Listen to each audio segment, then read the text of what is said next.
ہم آواز لگا رہے ہیں ہمیں دیوار سے نہ لگایا جائے اور ہمارے شہری جو حقوق ہیں وہ دیے جائیں، لیکن حکمران عوام کی ان باتوں پہ توجہ دینے کے بجائے ہر آنے والے دن کے ساتھ دن میں ایسے فیصلے کرتے چلے جا رہے ہیں جس سے اس بات کا پتہ چل رہا ہے کہ پورا ملک جمہوریت کے نام پر جمہوری دہشت گردی کا شکار ہے، خاص طور پر سندھ اور سندھ کا دارالخلافہ کراچی پیپلز پارٹی کی جمہوری دہشت گردی کا شکار ہے۔ گزشتہ روز سندھ اسمبلی میں اپنی تعداد کے زیادہ ہونے کے نشے میں پاکستان پیپلز پارٹی کی صوبائی حکومت نے جو لوکل گورنمنٹ کا ترمیمی بل پاس کیا ہے وہ جمہوریت پہ ایک ایسا سیاہ دھبا ہے کہ جس کی کوئی مثال دنیا بھر میں نہیں ملتی۔ سارے ادارے جو کہ سٹی ڈسٹرکٹ گورنمنٹ کے کے ایم سی کے پیرنٹ، جس کو کے ایم سی نے بنایا اپنے پیسوں سے، زمین اس کی، بلڈنگ اس کی، امپلائیز اس کے، وہ سارے ادارے چاہے وہ ہیلتھ سے ریلیٹڈ ہوں، چاہے وہ ایجوکیشن سے ریلیٹڈ ہوں، چاہے وہ ریونیو کمانے کی جتنے وینیوز ہوں، وہ سارے اداروں کو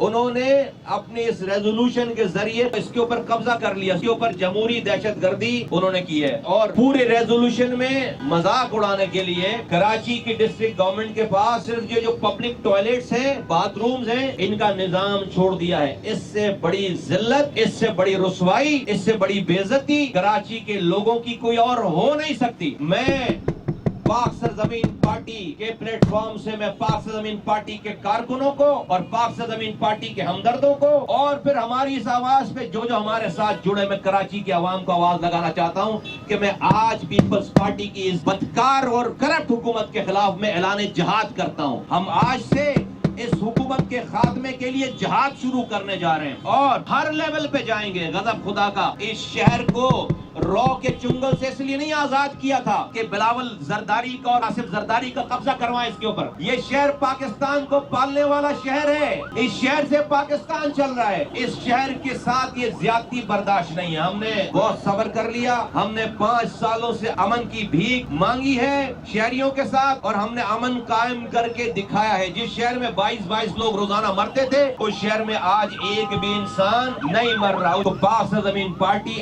آج پیپلز پارٹی کی صوبائی حکومت کے خلاف ہم اعلان جہاد کرتے ہیں، اور جب اعلان جہاد ہے اس کا مطلب ہے ہر طرح سے جہاد۔ میں کارکنوں کو، میں عوام کو، میں لوگوں کو کہنا چاہ رہا ہوں، میں کہنے جا رہا ہوں اور کہہ رہا ہوں کہ اپنے آپ کو جسمانی طور پر اور ذہنی طور پر تیار کرو۔ ہمیں لڑائی کرنی ہے اس پیپلز پارٹی سے، نہیں رکیں گے۔ یہ ایسے بات سمجھنے والے نہیں ہیں، یہ بات ان کو سمجھ نہیں آ رہی، بات یہ ایسے ماننے والے نہیں ہیں، ان کو ٹھیک کریں گے انشاءاللہ تعالی۔ ہم پرانے شہر پہ حکومت چلانے والوں کی طرح ہم بیوقوف لوگ نہیں ہیں کہ اپنے حقوق کے لیے رو کو آواز لگائیں گے۔ میں رو کو آواز نہیں لگاؤں گا، میں نریندر مودی کو آواز نہیں لگاؤں گا، اور میں ریاست کے اداروں کے خلاف آواز نہیں لگاؤں گا۔ ہم اس ریاست کے وفادار ہیں، ہم حکومت کے وفادار نہیں ہیں۔ ریاست میں اور حکومت میں فرق ہے۔ میں یہ اعلان بغاوت، یہ اعلان جہاد اس موجودہ حکومت کے خلاف کر رہا ہوں۔ ہم ریاست کا احترام کرنا، ریاست کی بات ماننا ہمارے لیے ہمارے خون میں شامل ہے۔ ہم ریاست کے خلاف ایک لفظ نہ بولنا چاہتے، نہ کوئی عمل کرنا چاہتے۔ ہماری لڑائی پاکستان پیپلز پارٹی کی صوبائی حکومت سے اور ان حکمرانوں سے، ہم ان سے لڑیں گے اور ہر طریقے سے لڑائی کریں گے۔ ہم رو کو آواز نہیں لگائیں گے، ہم انڈیا کو آواز نہیں لگائیں گے، ہم نریندر مودی کو آواز نہیں لگائیں گے، تاکہ ہماری جدوجہد کو،